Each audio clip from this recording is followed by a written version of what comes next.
जय गुरु जी। मैं डॉक्टर आनंद प्रदीक्षित आपके अपने लाइफ मैनेजमेंट चैनल शिखर आईएएस एकेडमी गाजियाबाद और brain train programme for UPSC से ये यूपीएससी और पीसीएस के लिए जो मस्ट रीड बुक्स हैं, ये वो नहीं बता रहा मैं कि उसके वीडियो अलग हैं। GS1, GS2, GS3, GS4 के लिए, पब्लिक हेल्थ सोशियोलॉजी के लिए क्या क्या बुक्स आपको खरीदनी है एज टेक्स्ट बुक्स, वो तो अलग वीडियो है, उनको देख लीजिए। मेरे परिचय में जो वीडियो की लिस्ट है वो वीडियो देख लीजिए। मैं यहाँ बता रहा हूँ थॉट डेवलप करने के लिए जो मस्ट रीड बुक्स हैं बहुत शॉर्ट में। तो एक तो ये कि बिपिन चंद्रा की बुक्स तो पढ़ी लीजिए, अच्छा थॉट डेवलप होता है। बिपिन चंद्रा की बुक पढ़ें। हिस्ट्री में इरफान हबीब की जो दिल्ली सल्तनत है, एक बड़ी सी बुक है वो, नो डाउट, लेकिन वास्तव में पढ़ने के काबिल है, बहुत अच्छी। संस्कृति के 4 अध्याय रामधारी सिंह दिनकर, केवल हिंदी में है, पढ़ने लायक है। इसके अतिरिक्त जो है, जो वंडर दैट वाज इंडिया, एयर बाशम सभी लोग जानते हैं, बहुत फेमस किताब है, कोई मैं नई बात नहीं बता रहा। तो वो बहुत अद्भुत बुक है, काफी पढ़ने लायक है। दूसरा वॉल्यूम भी रिजवी साहब का जो है वो भी बहुत अच्छा है। इसके अतिरिक्त जो है कुछ बुक्स ऐसी हैं जैसे कि freedom at midnight, Larry Collins, Dominique Lapierre की freedom at midnight, thought develop करने के लिए मॉडर्न इंडिया का अच्छी किताब है, काफ़ी पढ़ लेनी चाहिए। पैक्स इंडिका अगर पढ़ें शशि थरूर की तो ठीक है, थॉट डेवलप करने के लिए। आहा जिंदगी हर महीने पढ़ें, हिंदी वाले हो चाहे अंग्रेजी वाले हो, हिंदी भी डेवलप होगी और थॉट बहुत अच्छा डेवलप होगा। नवनीत पढ़िए, हर महीने पत्रिका आती है नवनीत, वो पढ़िए। और रीडर्स डाइजेस्ट मैं बहुत ज़्यादा सजेस्ट नहीं करता क्योंकि उसमें थोड़ा फिक्शन ज़्यादा है, स्टोरीज ज़्यादा हैं और चीज़ें हैं, आपके यूपीएससी में सीधे काम नहीं आएगी, तो इसलिए उसको तो मैं नहीं कर रहा। लोग पढ़ते हैं उसे, नो डाउट। और बाकी इन सबको मैं नहीं कह रहा कि फ्रंट लाइन पढ़ें कि योजना पढ़ें, ये तो पढ़नी ही है, इनको क्या कहना, ये तो अलग वीडियो में बताई गई। मैं थॉट डेवलपमेंट की बुक्स बता रहा हूँ, मैं ये वो वाली बुक्स नहीं बता रहा, ये वो बता रहा हूँ जो लेजर में पढ़ना है, मस्ती में आराम में बैठ के पढ़ना है, उन वो किताबें बता रहा हूँ, तो वो पढ़ना है। साहित्य बहुत जरूरी है, थोड़ा सा साहित्य, कहीं ना कहीं लिटरेचर, थोड़ा सा टच, उससे आपका निबंध अच्छा बनता है। निबंध की तैयारी तमाम लोग करते कराते हैं, लेकिन एक्चुअली भूल जाते हैं निबंध कराने से नहीं होता, निबंध करने से होता है। निबंध मैं करा दूं नहीं होगा जब तक आप नहीं करेंगे। यानी करने का मतलब यह है कि आप निबंध के लिए जितना अच्छा थॉट आपका डेवलप होगा, लाजवाब निबंध लिखा जाएगा। ना निबंध की कोई शुरुआत होती है, ना कोई एंडिंग होता है, ना कोई उसका कुछ भी फालतू चीजें हैं। सिंपली ये कि जो थॉट पूछा गया, छोटा निबंध है छोटा होगा, बड़ा निबंध है ज्यादा लिखा जाएगा। कोई उसकी बिगनिंग नहीं, कोई उसमें हेडिंग्स नहीं पढ़ने, कोई उसमें कोटेशंस नहीं देने, कोई दोहे नहीं पढ़ने, कोई चौपाइयां नहीं पढ़नी, कोई रामायण नहीं पढ़नी, महाभारत नहीं पढ़ना, कुछ नहीं करना।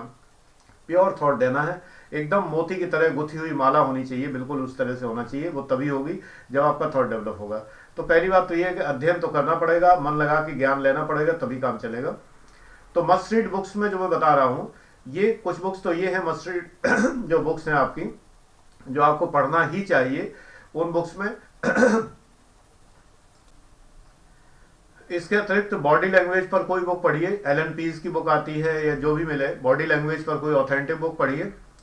और एक बुक मार्केट में इस तरह की आती है, शिव खेरा की बुक है, इस तरह की बुक्स हैं, या स्वेट मॉडर्न की बुक है, जो भी मोटिवेशन की बुक्स हैं उनको पढ़िए, प्रॉपर ऑथर हो उनका। और इसी प्रकार से द सीक्रेट मेरी राय जरूर पढ़िए, द सीक्रेट, हिंदी में भी जो है शायद रहस्य के नाम से हमारे ख्याल से। तो रोंडा बर्न की बुक जो है द सीक्रेट, लाजवाब, उसकी मूवी भी आती है, नेट पर फ्री अवेलेबल है यूट्यूब पर। द सीक्रेट 550-600 की डीवीडी आती है, वैसे नेट पर फ्री अवेलेबल है यूट्यूब पर, तो उसको देख लीजिए, बुक पढ़ने की भी जरूरत नहीं है। इसी तरह से ये विवेकानंद जी के बारे में जरूर पढ़िए। डॉक्टर राधाकृष्णन की फिलॉसफी पढ़नी चाहिए। डॉक्टर राधाकृष्णन सत्य पर जो कहते हैं, ट्रुथ, सत्य पर भी उनकी एक बुक है, तो बहुत अच्छी किताब है।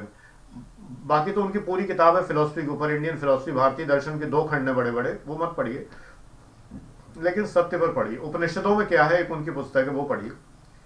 डॉक्टर राधाकृष्णन की पुस्तकें बड़ी अच्छी पुस्तकें हैं और बहुत उन्होंने मोटिवेट किया है, काफ़ी चीज़ें बताई हैं। कुछ आपके काम की चीज़ें होती हैं जो आपको शायद अच्छी लगे। हु मूव्ड माई चीज़, जो लोग निरंतर असफल हो रहे हैं, मेरा उनसे कहना है कि जेलस होने की बजाय वो अगर हु मूव्ड माई चीज़ पढ़ लेंगे तो बड़ा फायदा होगा। राइटर मुझे याद नहीं रहते बहुत सारी बुक्स के, कभी याद रहते हैं कभी नहीं रहते। हु मूव्ड माई चीज़ बहुत बढ़िया है, तो आप उसको जरूर पढ़ें, पतली सी बुक है एकदम। एक TQM वो 1 मिनट मैनेजर 1 मिनट मैनेजर भी पढ़ने लायक बुक है। रिच डैड पुअर डैड भी पढ़ने लायक है। और मेरे सामने लिस्ट है, मेरी अथाह भंडार लाइब्रेरी के फोल्डर खुला हुआ है। नॉर्मन विंसेंट पील की बुक भी बहुत अच्छी है। और एक्चुअली मैंने बहुत सारी बुक्स फ्री ग्रुप में डाल रखी हैं। Free book selection by doctor Anand Pradikshit एक फेसबुक का ग्रुप है, ओपन ग्रुप है, और इसमें आप रिक्वेस्ट भेज सकते हैं और उसमें हम ऐड कर लेते हैं बिना कोई पूछताछ किए हुए, और सबको ऐड करते हैं। ये उस लिंक में भी है, जो 14 लिंक हम भेजते हैं उसमें भी है। उसके अंदर बहुत सी किताबें पड़ी हुई हैं आपके पढ़ने के लिए। इसी तरह कुछ चीज़ें वो भी पढ़नी चाहिए स्पिरिचुअलिटी के लिए, जिसमें आपको अच्छा लगे। जैसे कई मैगजीनें, मंथली मैगजीनें होती हैं जो तो कई धर्मगुरु जो है अपने निकालते हैं, पब्लिश करते हैं, वो पढ़ सकते। जैसे मैं अखंड ज्ञान पढ़ता रहा, अखंड ज्योति पढ़ता रहा, अभी भी जब भी मौका लगता है तो मैं पढ़ता हूँ। तो इस तरह से ये चीज़ें जो हैं बहुत आवश्यक हैं अब पढ़ने के लिए। पॉजिटिव एटीट्यूड बहरहाल डेवलप करना है। दूसरे, कोटेशंस की एक बुक जरूर रखिए अपने पास में, कोटेशंस को जरूर पढ़िए। तो इन बुक्स को पढ़ें, आपको जरूर लाभ मिलेगा। थॉट में डेफिनेटली आपको बेनिफिट होगा। Thank you very much, God bless you.